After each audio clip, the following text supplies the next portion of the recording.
그런데 바리새인 중에 니고데모라 하는 사람이 있으니 유대인의 지도자라. 그가 밤에 예수께 와서 이르되 라비여, 우리가 당신은 하나님께로부터 오신 선생인 줄 아나이다.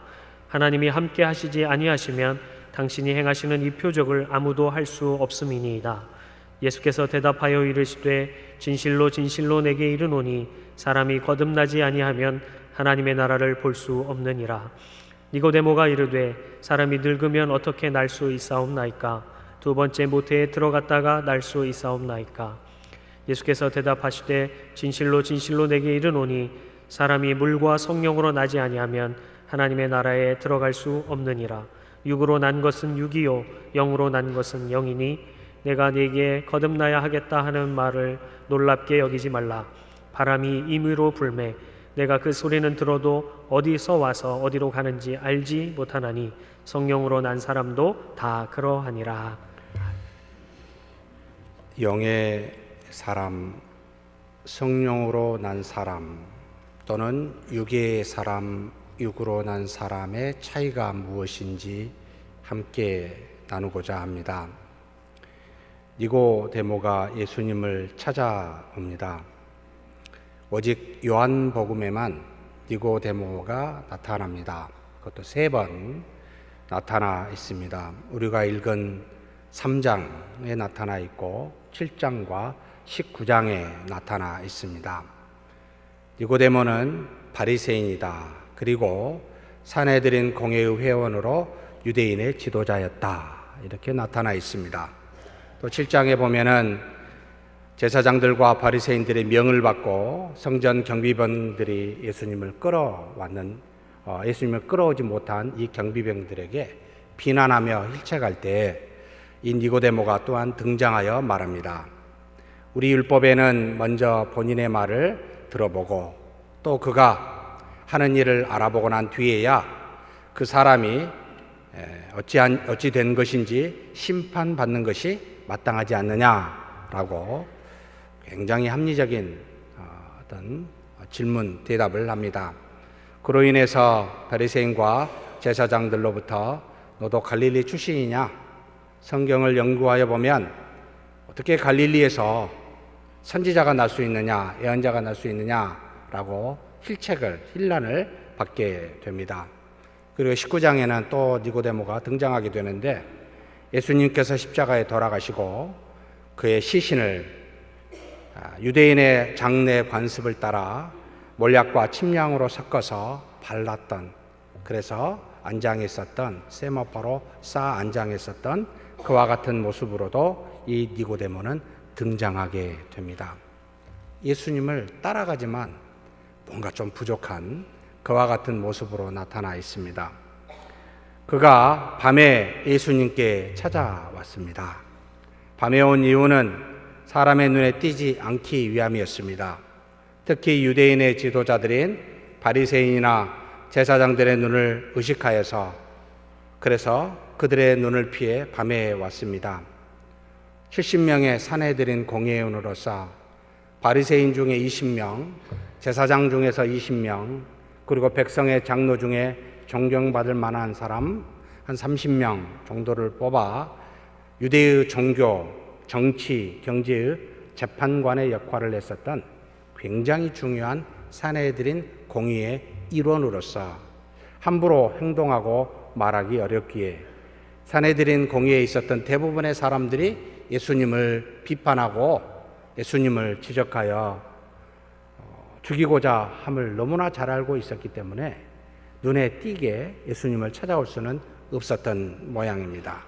그래서 그 중에 한 사람으로 직책을 많이 의식하며 행한 니고데모구나라는 것도 우리가 알게 됩니다. 근데 그가 예수님께 왔다는 것은 예수님을 인정하고 있음도 또한 보여주고 있습니다. 진리를 인정하고 진리를 추구하는 그와 같은 사람이다. 하나님이 주신 율법을 따라 행하려고 애쓰는 사람이다 라는 것도 보여줍니다. 비록 진리를 추구하지만 그러나 아직도 진리보다는 직책과 사람의 눈을 더 의식하고 있는 바로 사람이 니고데모로 지금 현재 보여 비춰지고 있습니다. 그가 와서 예수님께 질문합니다. 라비어, 선생이여, 우리는 당신이 하나님께로부터 오신 교사인 줄, 교사는 앞에 라비어라고 좀 다릅니다만 디다스칼로스라는 표현을 썼습니다. 가르치는 사람, 선생님, 당신이 하나님께로부터 온 가르치는 사람, 교사인 줄을 아나이다. 만약 하나님이 함께 하시지 아니하시면 당신이 행하시는 이 표적들을 할 수 없음이니이다 라고 예수님 앞에 이야기합니다. 니고데모에게 있어 매우 중요한 기준은 하나님이 함께 하시느냐 하시지 않느냐라고 늘 그와 같은 판단 기준을 가지고 모든 것을 보고 있음을 알게 됩니다. 그래서 예수님은 그의 눈에 일반 사람과는 다르다라는 것을 깨닫고 알고 있어 찾아온 것이지요. 예수님이 행한 표적은 하나님이 함께 하시지 않으면 아무나 할 수 없는 것으로 예수님은 하나님께로부터 오신 그런 선생으로 이 니고데모는 고백하고 있습니다. 당시 사도 바울의 지적처럼 고린도전서 1장 22절에 보면 유대인은 표적을 구하고 헬라인은 지혜를 찾는다라고 했듯이 유대인들이 일반적으로 하나님이 사람이냐 아니냐를 판단을 할 때 표적을 보고 하나님으로부터 온 것인지를 그와 같이 판단하였던 그런 어떤 관습에 따라 이 니고데모도 그렇게 했던 모양입니다. 그래서 예수님께서 그렇게 자기를 바라보는 유대인들을 향해, 표적을 구하는 유대인들을 향해 마태복음에 이렇게 말씀하고 있지요. 12장입니다. 그때 서기관과 바리새인 중 몇 사람이 말하되 선생님이여 우리에게 표적 보여주시기를 원하나이다. 예수께서 대답하여 이르시되 악하고 음란한 세대가 표적을 구하나 선지자 요나의 표적밖에는 보일 표적이 없느니라. 요나가 밤낮 사흘 동안 큰 물고기 뱃속에 있었던 것 같이 인자도 밤낮 사흘 동안 땅 속에 있으리라.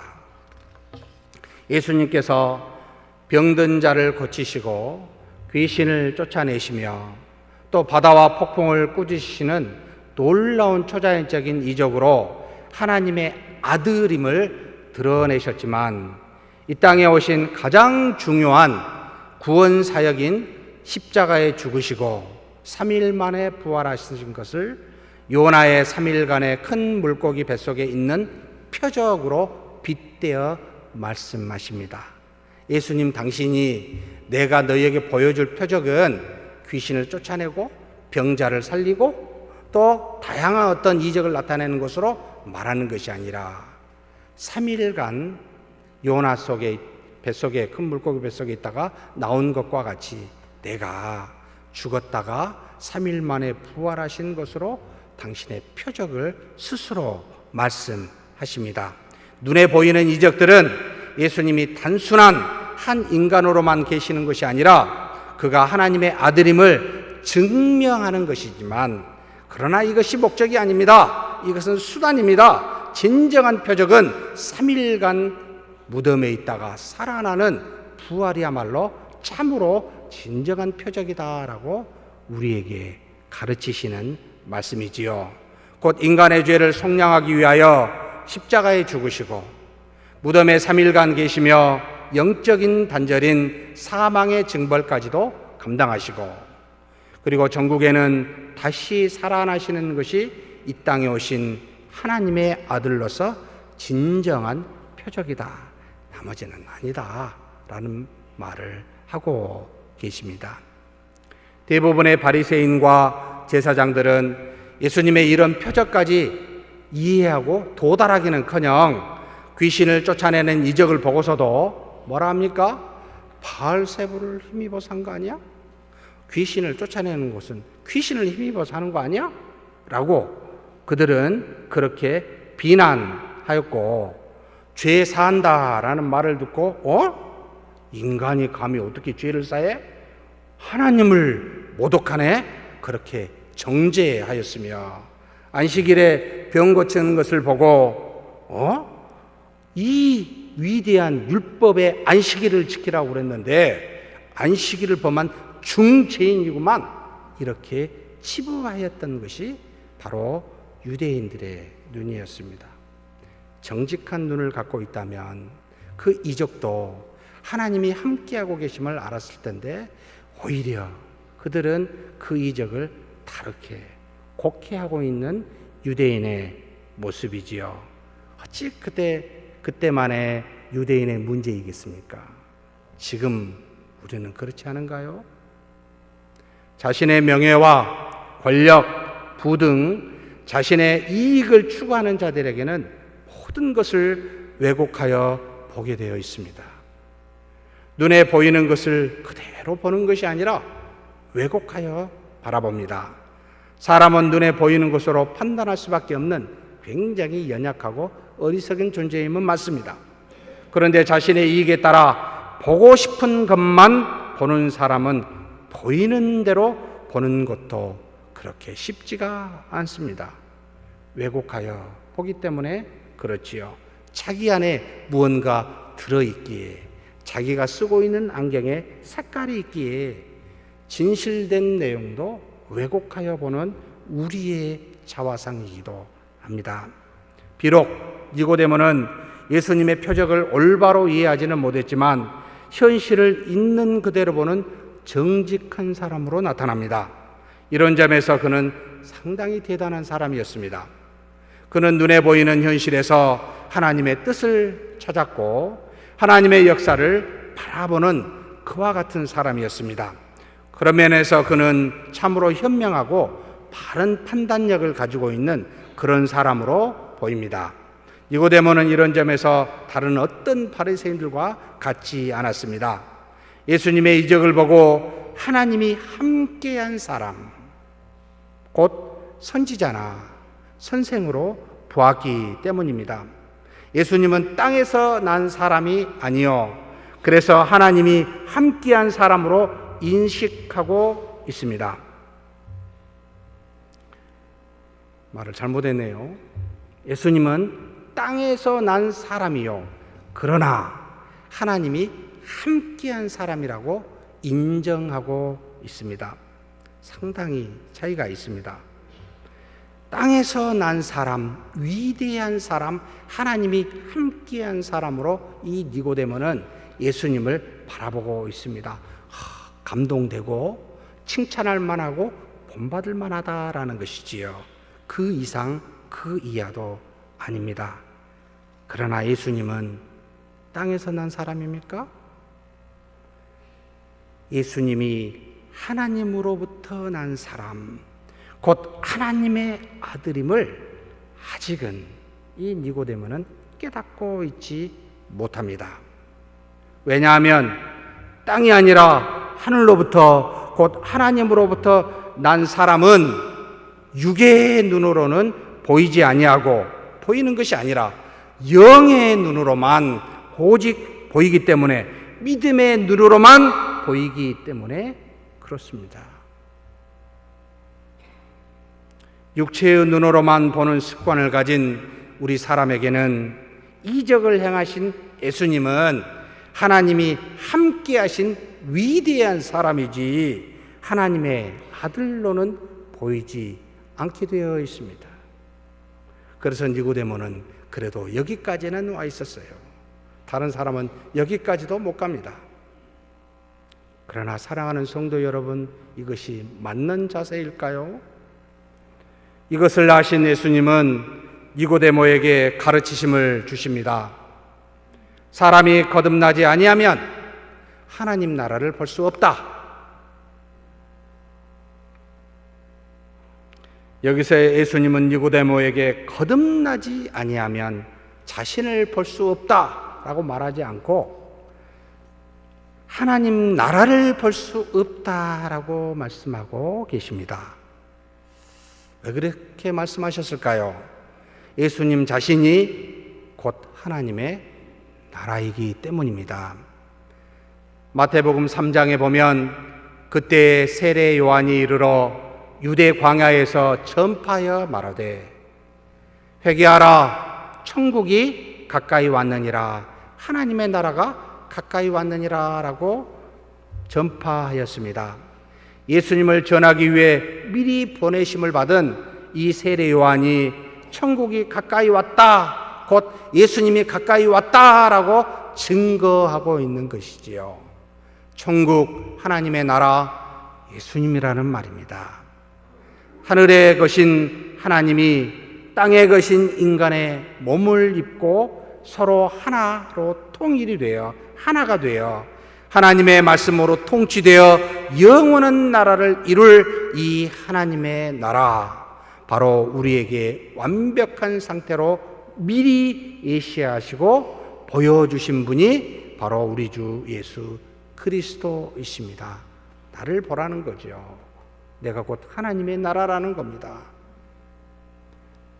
하나님이 육신이 되어 그리스도로 이 땅에 오사 이 땅에 하늘의 것과 땅의 것이 하나됨을 보여주므로 나는 곧 너희가 앞으로 가야 될 하나님의 나라, 너희들의 모습이다라고 보여주신 놀라우신 분이 또한 우리 주 예수 그리스도이십니다.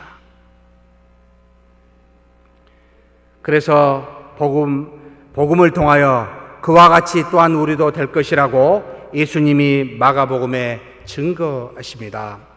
요한이 잡힌 후 예수께서 갈릴리에 오셔서 하나님의 복음을 전파하여 이르시되 때가 찼고 하나님의 나라가 가까이 왔으니 회개하고 복음을 믿으라라고 하십니다. 무슨 말입니까?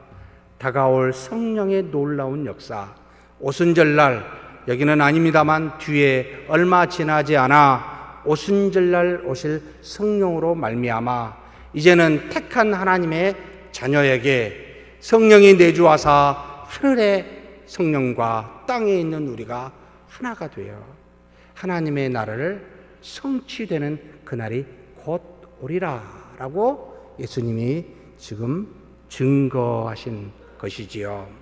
성령이 오시면 우리 안에 내주하사 하늘의 것과 땅의 것이 하나가 되는 하나님의 나라가 곧 올 것임을, 성취될 것임을 말씀하십니다.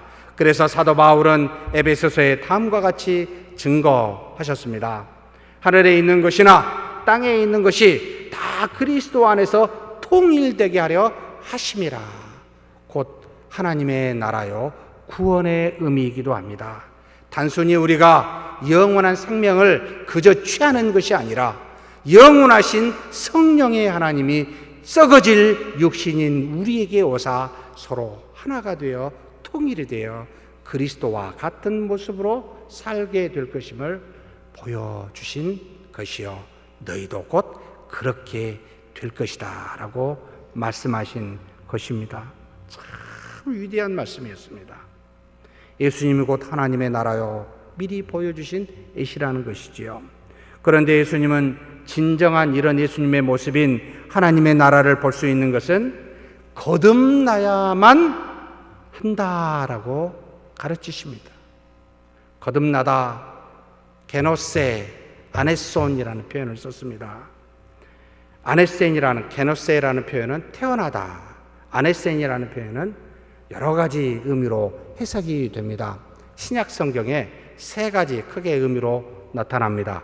첫째는 부사인데 위로부터, 둘째는 다시, 셋째는 오랜 기간 동안이라는 세 가지 의미로 신약 성경에 쓰여져 있는데 이 요한의 언어, 요한복음에는 전부가 다 다시 또는 오랜 동안이 아니라 위로부터라는 말로 해석이 되어지고 있습니다. 3장 31절에 위로부터 오시는 이라는 말로 19장 11절에 위에서 주지 아니하셨더라면 것으로 19장 23절에 위에서부터 통으로 짠 것으로 전부 아네센이라는 표현을 썼는데 위로부터라는 표현을 써서 이 거듭나다라는 말이 틀린 것은 아니지만 위로부터 태어나다라는 말이 좀 더 정확하다라고 해석할 수가 있습니다.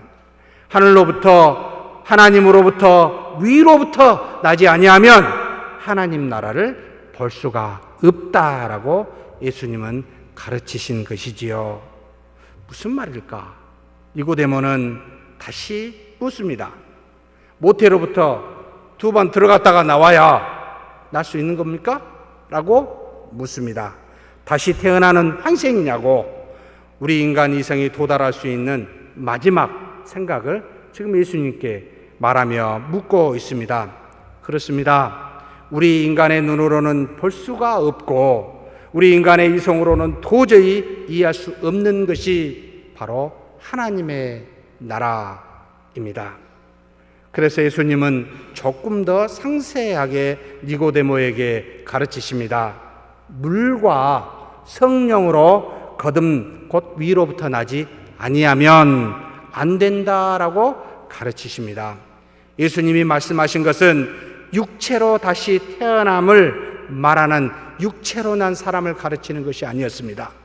위로부터 하늘로부터 하나님으로부터 나는 영의 사람을 말하고 계셨습니다. 우리가 이성으로는 이해할 수 없는 영의 사람을 지금 말하고 있다 그 말입니다. 사람에 의해서 태어난 것이 아니라 영이신 하나님에 의해서 태어나야만 한 것이 바로 영의 사람, 곧 그렇게 이루어진 나라가 하나님의 나라다라는 것을 가르치고 있습니다. 그래서 예수님은 6절에 덧붙이시지요. 뭐라고요? 육으로 난 것은 육이요, 영으로 난 것은 영이다. 육의 사람은 육으로 난 것으로 곧 사람과 사랑에 의해 태어납니다.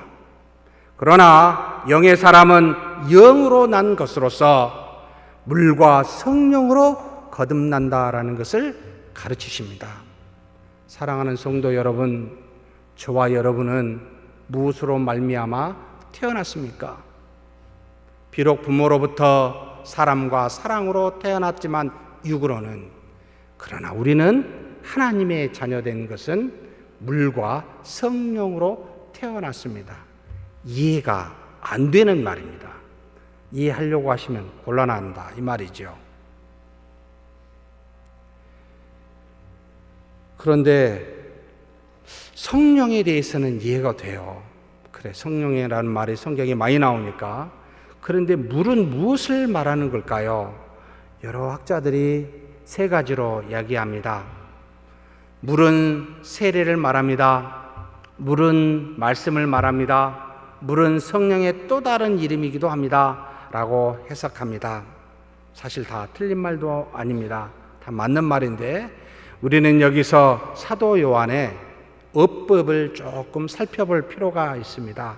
그가 왜 이렇게 말하는 걸까? 그 의미는 무엇일까? 알기 위해서는 그가 사용한 요한복음 곳곳에 있는 여러 가지 용어들을 살펴볼 필요가 있다 이 말입니다. 요한복음 곳곳에는 그는 즐겨 사용하기를 이중 언어로 사용합니다. 같은 의미인데 다른 표현으로, 마치 말씀 로고스와 사르크스라는 육신, 말씀과 육신으로 표현하여 그리스도를 말하고 있고, 또한 빛과 생명이라는 말로도 표현하고, 은혜와 진리라는 말로, 표적과 기사라는 말로, 또는 양의 문과 선한 목자라는 말로, 부활과 생명이라는 말로 한 의미를 다른 표현으로서는 이중 언어라. 그렇게 이해한다면 물과 성령도 같은 의미요 다른 표현을 말하겠구나라는 것을 금방 이해할 수가 있습니다. 그래서 여기 물과 성령은 결국 같은 의미 다른 표현인데, 즉 보이지 않는 내적 증거로 성령과 보이는 외적 증거로 말씀과 세례를 동시에 의미한다라고 보는 것이 가장 타당하다라고 생각이 됩니다. 영적인 사람, 곧 하나님의 자녀는 성령의 내주하심으로 거듭나는데, 이는 곧 성령의 외적 증거인 하나님의 말씀과 세례가 수반됨을 말하고 있다라는 거지요. 말씀의 전파와 함께 들려지는 곳에 성령의 내주가 이루어지고, 그리고 거듭남의 역사가 눈에 보이는 세례를 통하여 성령의 외적 증표로 우리 교회에서 나타나게 되더라. 그래서 물과 성령으로 거듭난다. 영의 사람은 하나님의 나라는 그와 같은 자들에 의해서 볼 수 있다라고 예수님은 가르치십니다. 이 말을 들은 니고데모는 놀라지 않을 수가 없었습니다. 바리새이면서 공회원의 지도자였던 그가 위로 하늘로부터 하나님으로부터 또 물과 성령으로부터 태어나는 영의 사람이 된다는 말은 평생에 들어본 적이 없었기 때문입니다. 또 머릿속에는 이것이 어떻게 가능하지? 라고 분명히 생각할 수밖에 없었을 겁니다. 의문이 들었을 겁니다. 예수님이 이를 아시고 말씀하십니다. 너희들이 반드시 위로부터 태어나야 한다는 말을 놀랍게 여기지 말라. 무슨 뜻이지요? 놀라도 알 수도 없고 의문을 가져도 알 수 없는 것이다. 육체적으로 이성적으로 접근하여 이해할 수 있는 것이 아니다라는 말을 다른 방식으로 간접화법으로 표현하고 있습니다. 놀라지 말라. 그래 봤자라는 거죠. 인간의 힘으로 인간의 노력으로는 되는 것이 아니기 때문입니다. 전적으로 위로부터 성령의 내주하심에 의해 이루어지기 때문에 그러합니다. 하나님의 자녀가 되어 믿음을 가지고 이 땅에 산다는 것은 여러분 이해되어질 수 있는 요소가 아닙니다. 이성의 범주 밖에 있습니다. 자꾸 이성으로 생각하여 판단 안에서 무언가를 이루려고 하면 할수록 우리는 해가 되지 배설물이 되지 도움이 되지 않습니다. 예수님이 그래서 성령에 의한 역사를 바람에 대한 예화로 말씀하십니다. 인간의 힘으로 될 수 없는 전적으로 성령의 내주하심에 되는 부분을 이렇게 예화로 말씀하십니다. 바람이 임으로 불매 그 소리는 들어도 어디로 와서 어디로 가는지 알지 못한다. 성령으로부터 난 모든 사람들도 이와 같다.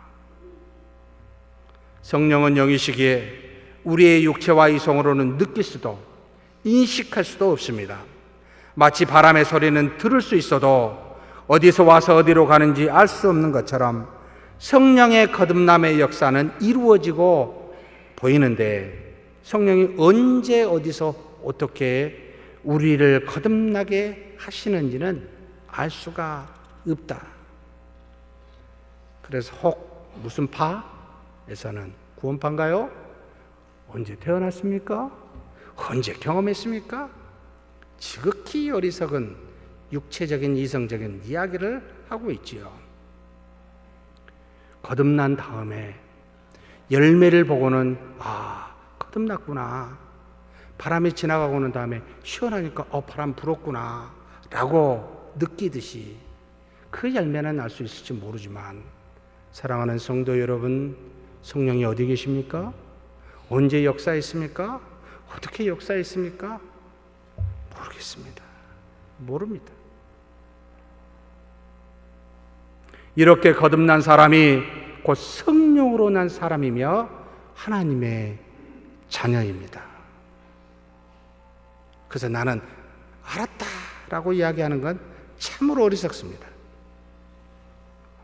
하나님의 나라는 오직 성령으로 거듭난 자만이 볼 수 있고 들어갈 수가 있습니다. 그러므로 성령으로 난 자만이 오직 하나님의 나라의 일도 할 수 있습니다. 사랑하는 성도 여러분, 우리는 육으로 난 사람이 아닙니다. 성령으로 난 사람임을 믿으십니까? 우리는 알 수 있는 것이 아니라 믿는 겁니다. 성령으로 난 사람임을 믿습니까? 저는 그래서 여러분에게 의지를 다하십시오, 열심을 내십시오라고 말하고 싶지 않습니다. 저는 여러분에게 오직 믿으십시오라고 말하고 싶습니다. 왜냐하면 하나님 나라의 일은 인간의 열심으로 인간의 노력으로, 인간의 의지로, 죄송합니다만 아니에요. 물과 성령으로 거듭난 우리는 하나님이 함께하지만, 그러나 언젠가는 썩어질 그런 사람이 아니라 성령이 내주하여 영원히 썩지 아니할 그런 하나님의 아들임을 믿습니까? 그렇다면 우리는 육체의 눈으로, 이성의 판단으로 예수님을 보거나 이해해서는 아니 됩니다. 육체의 눈으로 우리 자신과 믿음의 형제 자매들을 보고 판단해서도 안 됩니다. 모든 것을 영의 눈으로, 믿음의 눈으로 바라보는 저와 여러분이 되었으면 좋겠습니다. 하나님의 나라의 일을 하는 교회에서는 더더욱 그렇습니다. 육체의 눈을 가지고, 이성의 눈을 가지고 판단하고 옳고 합리적이다, 그래서 행하는 그런 곳이 아닙니다. 썩어지고 없어지는 육체에서 나오는 모든 생각과 일은 헛됩니다. 육체의 헛된 영광을 쫓는 것에 불과합니다. 그래서 고린도전서에 육에 속한 사람은 하나님의 성령의 일들을 받지 아니하나니 이는 그것들이 그에게는 어리석게 보이며 또 그는 그것들을 알 수도 없나니 그러한 일은 영적으로 분별되기 때문이라. 오직 영적인 일은 성령에게서 나오는 믿음으로만 분별됩니다. 교회에서 맡겨진 직분이 무엇이든지 간에 그것이 작든 크든 우리의 힘으로, 육체의 힘으로, 이성의 판단으로 하지 말아야 합니다. 그래서 사랑하는 성도 여러분, 제가 제안하고 싶습니다. 내년에 아직 한참 남았습니다. 여러분 믿음으로 자원하여 여러분이 결단 봉사하시겠다고 하지 않은 분은 세우지 않겠노라. 믿음으로만 그 일이 무엇이든지 하겠다는 분만 세우겠노라. 그리고 또 생각이 듭니다. 정말 우리가 하지 말고 하나님이 어떻게 일하시는지를 봐보겠노라고. 정말 사람이 하는 것인지 하나님이 하신지를 한번 보자고 제안하고 싶습니다. 그래서 예년처럼 다 정해서 이거 하십시오, 저거 하십시오 안 하고 싶습니다. 한 사람이 하든 누가 하든 믿음으로 나온 사람을 통하여 하나님의 나라의 일은 하시기에 그와 같은 일을 적용시키고자 합니다. 기도해 주십시오. 연말이 아직 많이 남았습니다. 미리 기도해 주십시오. 여러분 모두 내가 믿음으로만 하겠노라고 자원하는 자에 한해서만 임명하려고 합니다.